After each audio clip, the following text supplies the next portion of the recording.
very great pleasure now and honor to introduce our 2012 Alumnus of the Year, and that award goes to Fred Stretch Miller.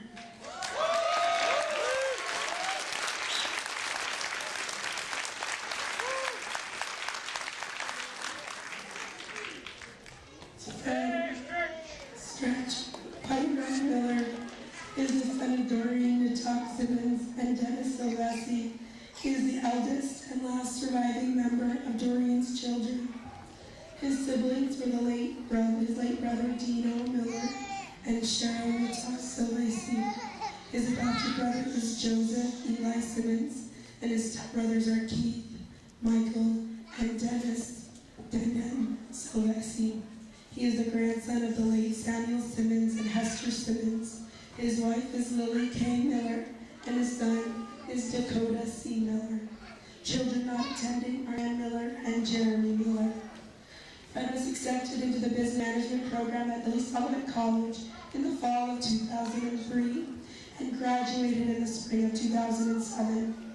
He is now the financial aid director for Ilisagvik College. He has had this position since November of 2007, but he started out in the business office in 2006, and even before that, he worked in the Tuzzing Library for a couple of years as a work-study student. Since he has been in the financial aid department, he has put dozens of students to work throughout the college in places like the business office, student services, maintenance, and even the Tuzzing Library, just to name a few. He has helped hundreds of students with financial aid and scholarships by distributing thousands of dollars from all the local agencies in town and the FAFSA, as well as the American Indian College Fund. Today, he is about 10 months away from obtaining his bachelor's degree in business and management through Colorado Technical University. Please join me in welcoming our Alumnus of the Year, Fred Miller, to the podium.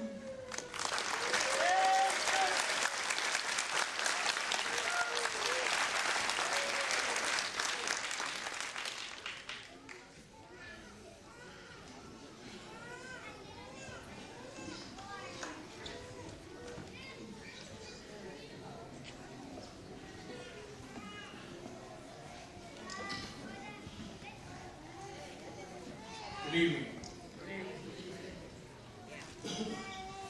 Hey, look, Earl.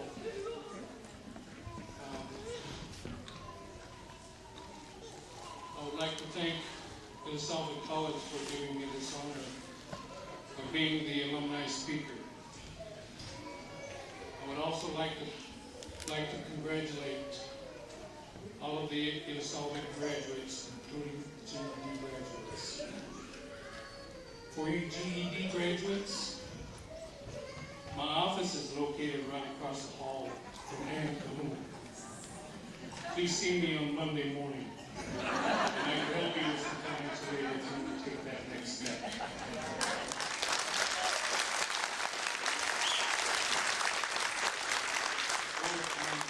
Before I forget, son, get your calculator out.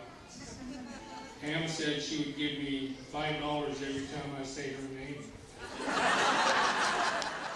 If I say it enough times, she may be able to pay our first month's mortgage.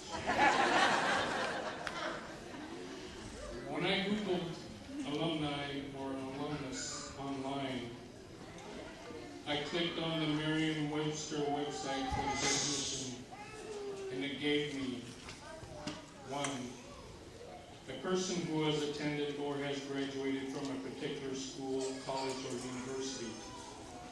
And 2, a person who is a former member, employee, contributor, or inmate.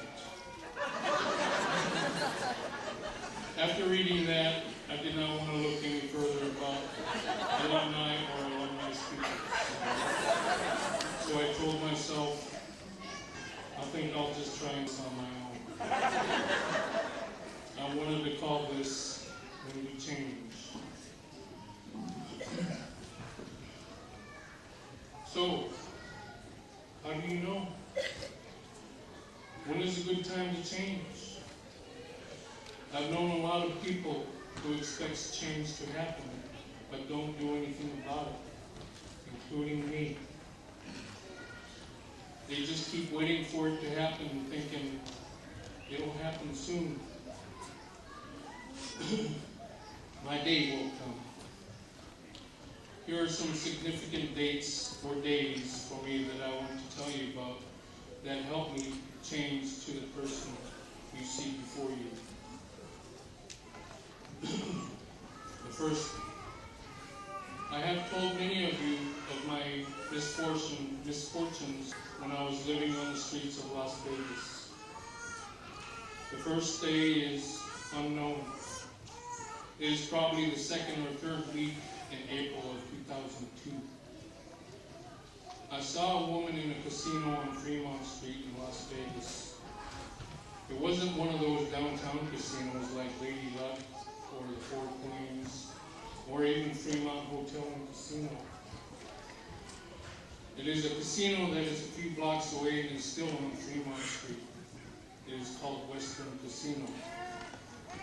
It is one of the cheapest casinos you will see with $1 blackjacks and penny slot machines. Anyway, while I was there, I saw a woman put a penny in the penny machine and she lost. She was so mad, she started hitting and yelling at the machines. It got so bad that she had to be escorted out of the casino.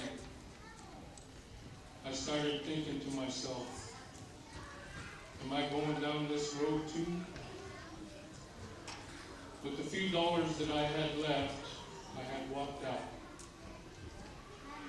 I had walked maybe 2 or 3 miles, maybe more. I don't know.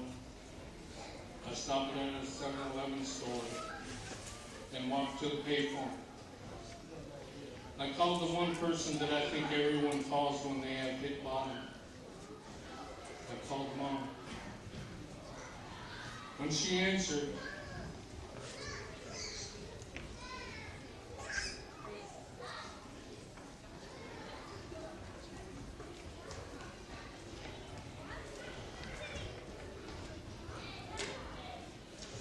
it took me a while to speak. But when I did, I simply asked, can I come home? She said it may take a while to get a ticket. And I said, okay. I called back a few days later. She said she made the ticket for April 27th. The second significant day, April 27, 2002, 10 years ago today. After finding a place for homeless people to stay, I woke up wondering how I'm going to go to the airport. I had no money to take a cab, let alone take the city bus, so I started walking to the airport with nothing but the clothes on my back. After checking on Google Earth, I had calculated to be close to 10 miles from where I was to McCarran Airport. While I was walking, my co-worker/roommate saw me and picked me up. He was asking me where I was going and if I was going to pay him for the previous month's rent. I left when I couldn't pay him rent. I told him that I would give him what I had if I had anything. I ended up telling him that I would give him my last paycheck from work. I made a note for him to give to the business office, telling them to give the check in his name, and then I signed the note. He then allowed me to pick up my belongings, and he gave me a ride to the airport. That was the last I ever saw of him.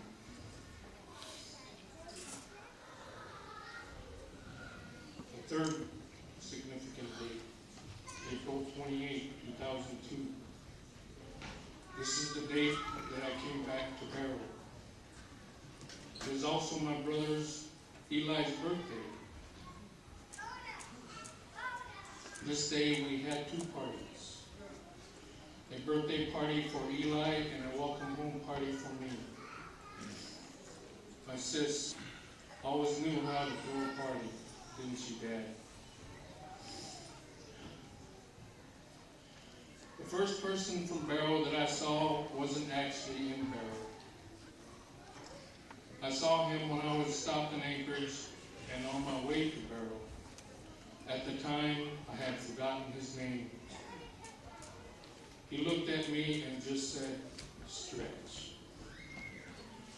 He was chaperoning for NYONE, and the athletes were all going back home to Barrow.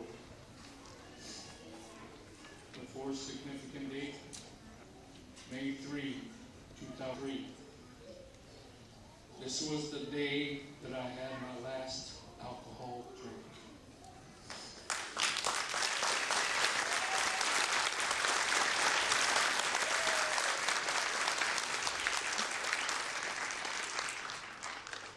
I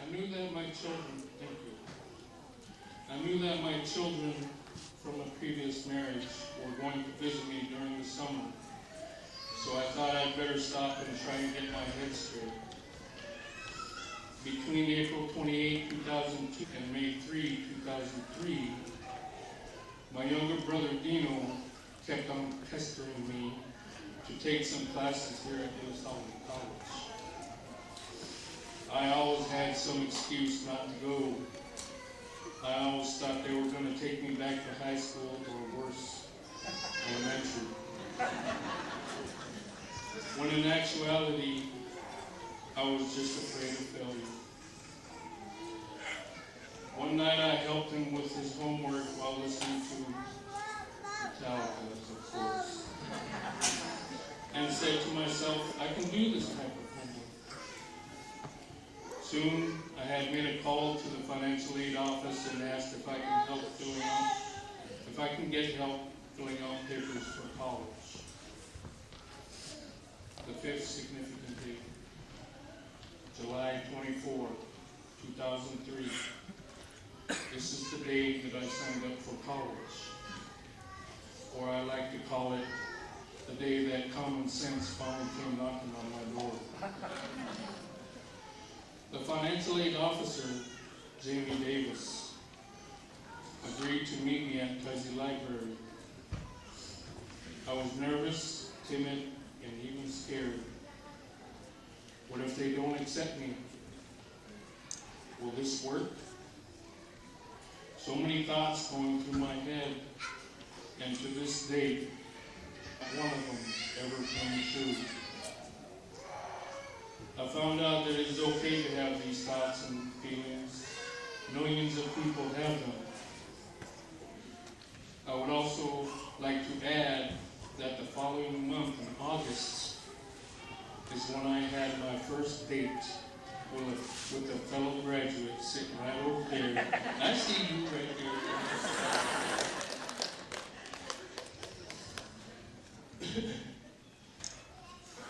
I think we ate at the college cafeteria. She thinks it was a different place. I remember the date because of her reaction to a cookie or something sweet. When my first semester ended, I ended up having straight A's. I wish they was like that for every semester, but it was not to be. I had only 2 semesters that ended up having 4.0s. The first one and the last one. June 30th, 2006. This is the day our previous president, Beverly Greenwich, handpicked me to work in the business office. I was doing what Jackie Levitt is doing now, student accounts. This was and is still a great job. I dealt with a lot of money. I still do. April 27, 2007, 5 years ago today,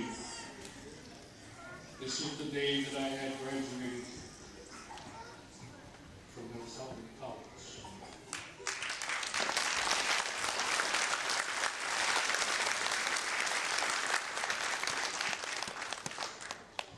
So much has happened between 2003 and 2007. I wish I had time to tell it all. From my son's birth in August 24, 2004, and just 4 days later, the wedding of Lily and I on August 28th. To the death of my younger brother Dino on September 1, 2005. He was the brother that kept on pestering me to go to college. Well, Dino, I did it. I had stuck it out and I finished college. I want to thank you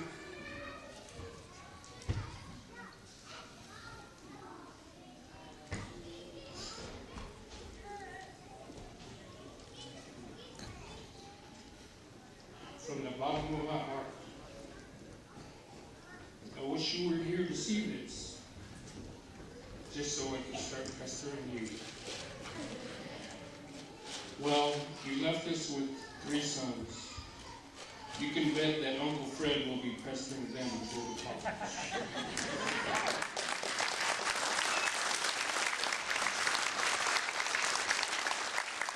The 8th day, October 3, 2007. The day I transferred from the business office to the financial aid office. From that day up until the present, I had helped hundreds of students with financial aid and scholarships. Helped give Ilisagvik College thousands and thousands of dollars with financial aid and scholarships. I have traveled to many destinations, from Las Vegas to Orlando, and even small towns in North Dakota and South Dakota. Dakota always says, you're going to my states, aren't you? One place I will never forget is when my boss and I traveled to Denver, Colorado. And I actually got to eat at John Elway's restaurant.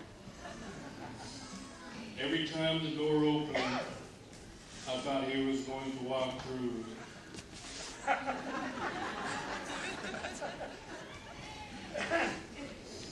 The last place I visited was in Rapid City, South Dakota, along with 2 very intelligent young ladies.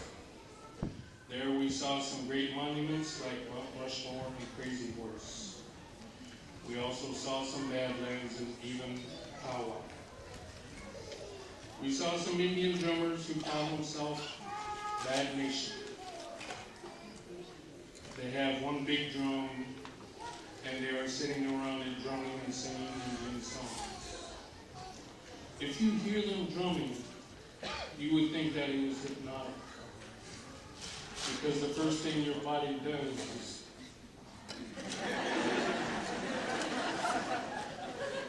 the more you hear them, the more your body wants to dance. I tape them on my phone and listen to it later at the hotel. And then all of a sudden, I get a phone call from the front desk stating that the room below is complaining of pumpkin noises.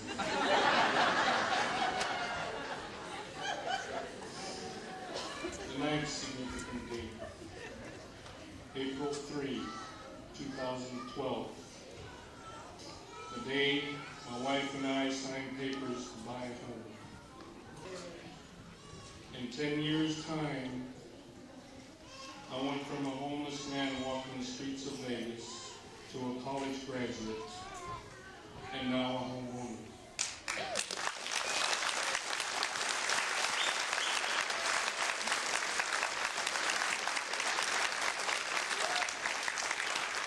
I am definitely looking forward to the next 5 years. We don't know when we'll have the housewarming party. We'll let you guys know. Right now, we're just enjoying the moment. In closing, I hope and pray that you all find some kind of message in this speech that I have given. To the fellow graduates, I hope that Ilisagvik College can do for you what it did for me. I think my son said it best when he said to me that every time he sees the movie Pursuit of Happiness, he thinks of me. Good night, and God bless.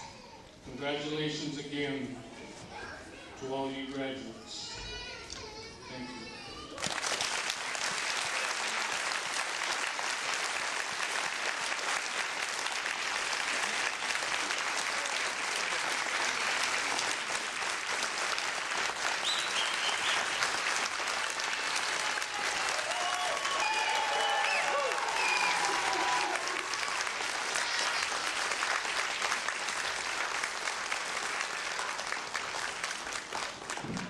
Thank you, Fred. On behalf of the college, we present you with this plaque. Thank you.